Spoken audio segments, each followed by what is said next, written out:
시청자 여러분께 문화 인사드립니다. 전해박당 훈장 윤목사입니다.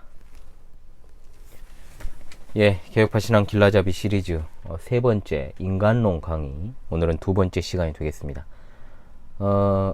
늘 말씀을 드립니다만 언제나 시작이 전부입니다. 시작이 바르지 않으면 그 신앙 전체가 하나부터 열까지 어그러지게 되어 있습니다. 그러므로 오늘 또 변함없이 하나님 앞에서 우리 사랑하는 시청자 여러분들을 한결같은 마음으로 생각하면서 그렇게 강의를 진행하도록 하겠습니다. 자, 오늘 이 시간에는 지난 시간에 이어서 인간의 기원 두 번째 시간입니다. 하나님의 형상대로 지음받은 인간 외에 1장에 대한 수업 내용을 오늘 끝으로 이제 마무리하도록 하겠습니다. 자, 성경은 인간이 하나님의 형상으로 지음을 받았다라고 가르치고 있습니다. 창세기 1장 26절에 따르면 하나님께서는 이렇게 말씀하죠. 우리의 형상을 따라 우리의 모양대로 우리가 사람을 만들고 라고 했습니다. 여기에서 이제 형상이라는 말 그리고 모양이라는 말 각각 다른 히브리어가 사용이 되었는데, 자, 형상과 모양이 교대로 사용되었습니다. 자, 그렇다면 형상 따로 있고 모양 따로 있느냐? 자, 그것은 아닙니다. 이것은 별개의 개념이 아니고 자, 동의어로 볼 수 있습니다. 왜냐하면 그 다음 절에서는 형상이라는 단어만 사용되었고, 또 창세기 5장 1절로 가게 되면 모양이라는 단어만 또 따로 사용되었고, 또 5장 3절에는 또 두 낱말이 같이 또 이렇게 동시에 사용이 된 것으로 봐서 이 낱말의 뜻은 구별 없이 교대로 사용된다라는 것을 알 수 있죠. 즉 같은 단어에 대한 다른 표현, 이것은 즉 강조의 의미로 볼 수 있다는 겁니다. 자, 그렇다면 하나님의 형상대로 창조되었다는 말을 조금 더 생각을 해봅시다. 하나님께서 인간을 지으실 때, 자, 당연히 원 모델이 있겠죠. 누구겠습니까? 바로 하나님 자신입니다. 자, 앞서 형상과 모양이라는 말이 같은 말이라고 했죠. 그래서 하나님께서 이제 모델이 되는 것이고, 이걸 원형이라고 우리가 말할 수 있는데, 자, 사람은 하나님을 갖다가 반영하는 존재라고 이제 볼 수 있다는 겁니다. 즉 사람은 하나님을 반영하는 존재다. 이 말을 여러분들이 잘 기억을 하십시오. 그래야 하나님의 형상을 이해하는 것이 빠릅니다. 즉 사람의 존재 목적 그리고 사람이 하는 일, 즉 사명이 어떤 것인지가 이 하나님의 형상이라는 것에 담겨 있다는 것입니다. 즉 사람의 목적은 하나님을 반영하는 것에 있다. 그래서 사람의 제일 되는 목적은 하나님을 영화롭게 하고 영원토록 그분을 즐거워하는 것이다 라고 하는 소요리 문답 제1문답에 대한 답이 여기에 또 나타나게 되는 것이죠. 하나님 나라의 통치자는 하나님이십니다. 자, 그러면 사람은 어떤 존재겠습니까? 이 땅에서 하나님을 반영하는 존재로서 하나님의 대리 통치자로서 그 일을 수행하는 소위 하늘나라에 속한 국가 공무원과 같은 존재입니다. 공적인 임무를 띠고 있죠. 그래서 저는 본교회에서 하늘 공무원이라는 말을 즐겨 사용합니다. 에베소서 4장 24절과 골로새서 3장 10절에 나오는 말씀처럼 하나님께 있는 지식과 의와 거룩을 반영하는 존재가 바로 사람이라는 겁니다. 따라서 가장 성경적인 입장, 즉 역사적 기독교의 신앙에서, 즉 개혁파 신앙에서 하나님의 형상에 대한 이해는 크게 좁은 의미와 넓은 의미로 이제 나누어서 설명을 합니다. 첫째로 좁은 의미의 하나님의 형상은 한마디로 이제 범죄 후에 잃어버린 하나님의 형상, 이미 말씀드렸던 참 지식과 참된 의와 참된 거룩성, 이것들을 이제 말하는 것이고, 넓은 의미의 하나님의 형상은 이제 범죄 후에 후가 되었지만 아직 남아있는 하나님의 형상, 즉 이제 다른 동물들에게서는 발견할 수 없는 이성이라든지 지성과 양심, 그리고 만물 통치권, 이것은 이제 유효하죠. 이걸 이제 들 수가 있겠습니다. 그래서 좁은 의미로 소급을 해가지고 하나님의 형상을 따라서 창조된 사람을 살펴본다면, 사람은 하나님 앞에서 도덕적인 책임을 질 수 있는 피조물이고, 또 시시비비를 가릴 수 있는 내적 능력을 가지고 하나님 앞에서 의롭고 거룩한 행동을 할 수 있는 존재로 창조가 되었다는 겁니다. 타락 전에는 분명 하나님의 형상과 모양대로 창조된 사람이 하나님께서 갖고 계신 지식과 의와 거룩을 가지고 있었고, 하나님의 대리 통치자로서 이 땅에서 하나님을 반영하며 살아가고, 그렇게 했을 텐데, 즉 처음 창조된 인간의 상태는 분명 하나님의 뜻과 일치하는 삶을 살아갔다라는 것을 우리가 알게 됩니다. 자, 그렇다면 여기서 궁금증이 하나 들죠. 뭡니까? 타락한 인간도 여전히 하나님의 형상을 지닌 존재일 수가 있는가? 자, 이 질문에 대한 답은 그렇답니다. 그렇습니다. 자, 어떤 이들은 말합니다. 인간이 죄에 빠진 순간 하나님의 형상을 상실했고, 또 그래서 더 이상 하나님의 형상이라 부를 수 없다라고 생각을 하죠.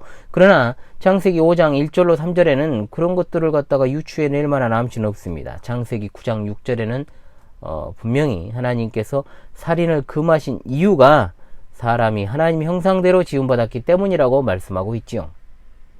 즉 타락한 인간도 여전히 하나님의 형상을 지닌 존재이며, 또 일부에서 주장하는 것처럼 사람이 한때 하나님 형상을 지니고 있었다라든지, 아니면 또 앞으로 하나님의 형상을 지닐지 모르기 때문에 인간을 죽여서 안 된다? 이것은 이제 성경의 가르침에 분명 위배되는 이제 주장이라고 할 수 있겠죠.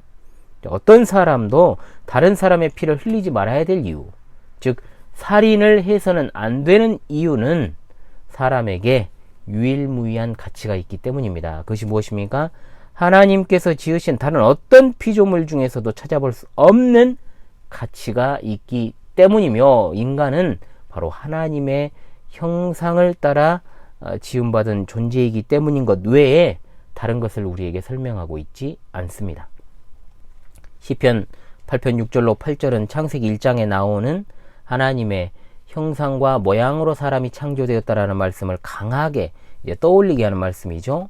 여기에서는 하나님께서 인간에게 창조주의 손으로 만드신 것들에 대한 통치권을 주시고 만물을 인간의 발 아래 두셨다라고 선언하고 있습니다.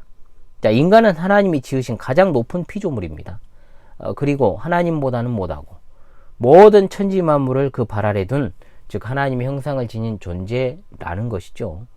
이 사실은 분명 인간이 죄에 빠졌음에도 불구하고 변하지 않는 사실입니다. 물론 인간 안에 있는 하나님의 형상은 죄로 인해서 이제 어떻게 됐습니까? 망가지고 부패했다라고 볼 수 있죠.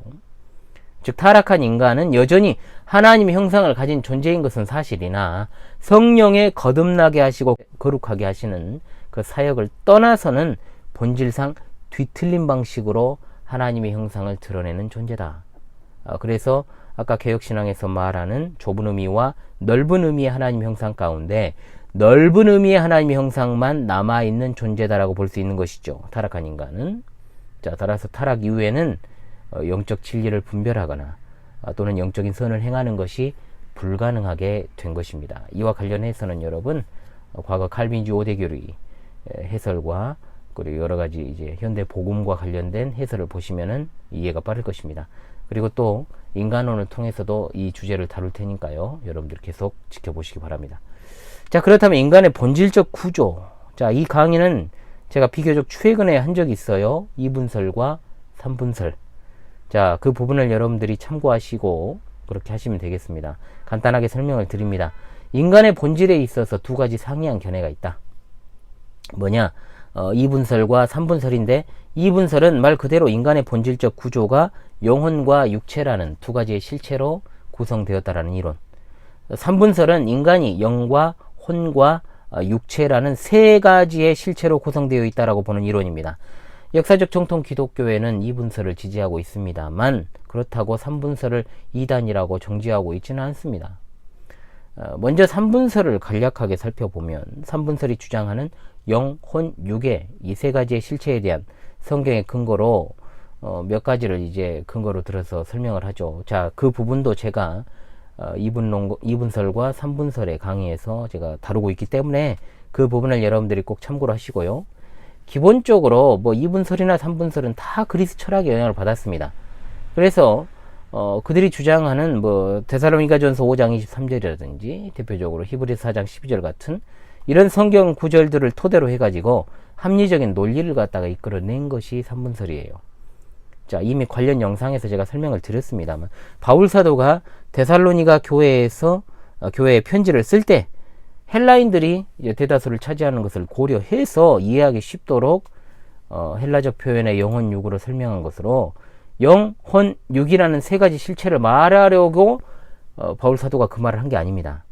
자, 바울 사도는 분명 여기서 영과 혼, 즉 영혼으로서의 영혼과 육체가 주님이 재림하실 때 흠없이 보존되기를 바란다라고 말한 그런 맥락에서 이 말씀을 이제 주고 있는 것입니다. 자, 히브리서 4장 12절에 나온 혼과 영과 및 관절과 골수를 찔러 쪼개기까지 하다 라는 이 표현들도 관련 영상에서 여러분들이 꼭 참고를 하시고요. 인간의 이 본질적 구성 요소가 셋이라는 말로 이 부분에서 분명히 맥락적으로 이야기한 게 아닙니다. 히브리서의 문맥을 따라서 이 말씀은 하나님의 말씀의 권능을 강조한 것이죠. 자, 그러면서 혼과 영 그리고 관절과 골수가 따로 분리되어 있는 것이 아니라, 자, 영혼이라고 하는 나눌 수 없는 하나의 실체, 그리고 관절과 골수라고 하는 나눌 수 없는 한 덩어리의 어떤 물질적인 요소라고 해도 쪼개버려서 나눌 수 있는 하나님의 말씀의 권능을 묘사하기 위해서 여기서 이제 언급을 하고 있는 겁니다. 이 같은 의미에서 혼과 영은 하나의 실체고 두 개의 실체라고 볼 수 없죠. 자, 그 다음으로 이분설. 자, 인간의 본질을 구성하는 요소가 영과 육체로 되어 있다라고 하는 것이 바로 이제 이분설인데, 성경의 근거는 너무나도 많습니다. 사실은 물론 이제 영혼 육을 이야기하고 또 이렇게 하는 본문도 많지만은 분명한 것은 제가 다룬 그 강의에서 여러분들이 참고를 하시면 되겠습니다.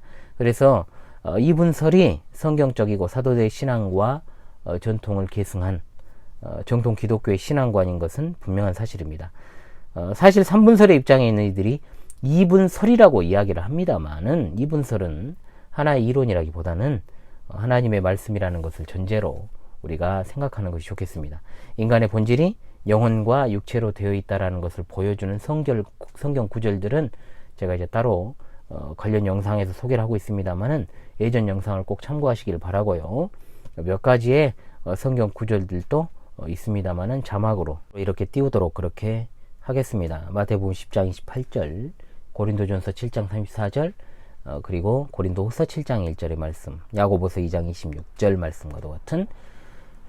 그래서 이제 성경에서는 영혼이라는 말들이 아주 자유자재로 사용되고 있다는 것을 우리가 알아야 됩니다. 그래서 성경은 영과 혼이 영혼이라는 하나의 실체임을 암시를 해요. 우리는 인간의 본질이 몸과 영혼이라고 하는 두 요소로 되어 있는 이중 구조라는 것을 우리가 알게 됩니다. 자, 그렇다면 이제 여기서 좀 더 이제 난제로 가서 영혼의 기원에 대해서 한번 살펴 봅시다. 자, 이것은 인간 개인의 영혼이 언제부터 존재하게 되었는가라는 것에 대한 문제입니다. 이제 세 가지 설이 있어요. 자, 첫 번째가 이제 영혼 선제설입니다. 영혼 선제설은 여러분들이 패스를 해야 돼요. 왜냐? 이것은 반기독교적인 철학이나 종교 사상이니까 그래요. 비슷한 부류로 이제 힌두교의 윤회 사상이 있습니다. 자, 교리사적으로 영혼 선제설은 플라톤과 또 신플라톤주의자들, 그리고 그노시스, 영지주의 사상에 의해서 주장된 것입니다. 신플라톤주의자였던 필로는 영혼이 육체에 갇혀 있다라고 주장을 했어요. 그래서 모든 영혼은 물질의 유혹을 받아 타락을 했는데 그 형벌로 이제 육체가 이제 감옥인 거예요. 감옥. 수감이 되어가지고 육체로 말미암아 부패됐기 때문에 반드시 해탈되어야 한다라고 주장을 했습니다. 어디서 많이 들어봤죠? 해탈. 또한 고대 교부로 알려져 있는 이단자 오리겐. 자, 오리겐은 말하기를 인간의 영혼이 인간이 태어나기 전부터 영계에서 이미 창조되어 존재하고 있다가 사람이 태어날 때 육체에 들어간다라고 주장을 했어요. 그러니까 이 영혼 선제설의 밑받침은 이겁니다. 물질 세계와 정신 세계를 갖다가 분리하는 이원론적 사고방식에 기반을 해가지고 이제 주장을 하는 견해입니다. 성경적인 것이 아니고 사람이 하나님 형상대로 지음을 받았다는 사실과 인간의 부패와 비참함이 아담이 타락한 결과라는 이 성경의 가르침과는 배치가 되는 이교적 견해라는 것을 여러분들이 생각하시고 영혼 선제설은 패스하면 됩니다. 그리고 두 번째, 영혼 유전설이 있습니다. 자, 이것은 인간의 육체와 영혼이 조상으로부터의 이 생식에 의해 유전된다라고 보는 견해예요. 인류의 조상 아담 안에서 육체와 영혼이 함께 직접적으로 창조가 되었음을 우리는 압니다. 그리고 아담 이후에는 모든 영혼들이 자연적 출생으로, 즉 부모로부터 부모의 이 결합을 통해서 유전적으로 이제 번식되는 형식, 즉 간접적으로 창조된다라고 주장하는 것이 영혼 유전설입니다. 어떤 이들은 부모 영혼의 일부분이 아이에게 유전된다 이렇게 이제 주장하기도 합니다만, 고대 기독교 학자들 중에 교부 중에 터툴리안이라는 사람이 있고요, 루피누스, 아폴리나리우스, 니사의 그레고리 등이 이 견해를 취했고, 여러분 잘 아시는 마틴 루터도 이후에 살펴볼 창조설을 주장하다가 유전설로 이제 바꿨어요. 그리고 루터의 영향을 받은 루터파 신학자들이 많습니다. 프랑크 델리치, 그리고 크레머, 슈미트, 크라우트, 이런 사람들도 이 견해를 취했다고 합니다. 개혁파 신학자들 중에서도 스미스, 댐네, 세드 등이 지지를 했고, 침례교 신학자 유명한 스트롱도 이 견해를 취하고 있다고 합니다. 자, 유전설은 인간의 영혼이 동식물의 어떤 자연적 그리고 유전적 원인에 의한 번식과 같은 이치에 의해서 이 영혼이 유전된다라고 보는 겁니다. 이 입장에서는 어떤 부모의 정신적인 그리고 육체적인 어떤 특성이 자식에게 유사하게 유전된다라는 사실을 증거로 들고 있죠. 이 부분은 좀 주목할 필요가 있습니다. 왜냐? 인간의 어떤 정신적이고 육체적인 특성은 분명히 이제 후천적인 교육과 환경으로 설명되지 않는 측면이 있거든요. 이거 경험적으로 우리가 알고 있습니다. 가령 부모가 분명히 교육한 바가 없음에도 불구하고 자손이 그 부모의 어떤 습성과 행태와 그런 것들을 닮아가는 것이 그 대표적인 예라고 볼 수 있겠죠. 자, 그리고 이제 세 번째로 영혼 창조설이 있습니다. 이것은 인간의 영혼이 하나님에 의해서 직접 창조되었다라고 주장을 하는 것입니다. 그래서 그리스 철학자 중에 아리스토텔레스가 인간의 영혼이 하나님에 의해 창조되었다라고 주장을 했고, 헬라교회, 라틴교회는 대체로 이 창조설을 수용했어요. 자, 종교개혁 시대로 가면 대체적으로 창조설을 수용하는 분위기가 지배적이었고, 루터파는 유전설이 대체로 많지만 칼빈을 비롯한 칼빈주의자들은 창조설의 입장을 취한 학자가 많습니다. 대표적으로 데오도르 베자, 투레티니 등이 유명하고요. 절대 다수의 개혁파 신학자들은 창조설을 주장하고 있습니다. 그래서 이제 창조설은 유전설과 함께 성경적인 것으로 조화를 이룬다라고 이제 볼 수 있어요. 유전설과 창조설. 그래서 사실 쉽게 설명되지 않은 부분이 있어요. 뭐냐? 영혼이 창조됨에 있어서 그럼 창조의 시작이 잉태될 때 이 영혼이 창조가 되는 것이냐, 아니면 잉태된 후냐, 이런 것이 좀 이제 난점으로 남죠. 그래서 개혁파 신학자들의 다수는 유전설보다는 창조설을 지지하고 있는데, 자, 그것은 유전설보다는 창조설이 더 성경적이고 문제점이 없다라고 이제 보기 때문입니다. 물론 유전설과 창조설 둘 중에 신중론을 취하는 학자들이 많습니다. 전통 신학자 어거스틴은 유전설과 창조설 중에 어느 하나를 택하는 것을 이제 하지 않았어요. 주저했고요. 그리고 개혁파 신학자인 루이스 볼코프 박사는 유전설과 창조설이 균형을 이루고 있다라고 했고, 성경에는 아담의 경우를 제외하고 개인의 영혼의 기원에 대해서 가르친 적 없다라는 견해를 이제 들어서 이렇게 설명을 했습니다. 성경이 정확히 명시하지 않는 것에 대해서 개혁신앙의 원리에 따라서 어느 가르침만을 확증하려는 시도는 바람직하지 못하다. 이건 분명히 해둘 수 있는 말이고요. 냄니와 바빙크는 유전설, 창조설 모두 다 인정되어야 될 요소를 갖추고 있다, 이렇게 봅니다. 조성만 박사님도 이런 어떤 입장이 있습니다. 이 부분에 있어서만큼은 저도 신중론의 입장을 취하고 있습니다. 딱 부러지게 이거다 저거다 말할 수가 없다라는 것이죠. 자, 인간의 기원에 관한 강의를 2주에 걸쳐서 마무리를 했습니다. 여러분, 다음 시간에 인간의 타락에 대한 제 3강을 공부하도록 하겠습니다. 좀 미비점이 있다면 여러분 제가 추가로 특강으로 전에도 그렇게 했던 것처럼 특강으로 제가 좀 다루도록 그렇게 하겠습니다. 그래서 여러분들 복습에 충실하시기 바라고요. 지금까지 제네박당 훈장 윤목사였습니다. 감사합니다.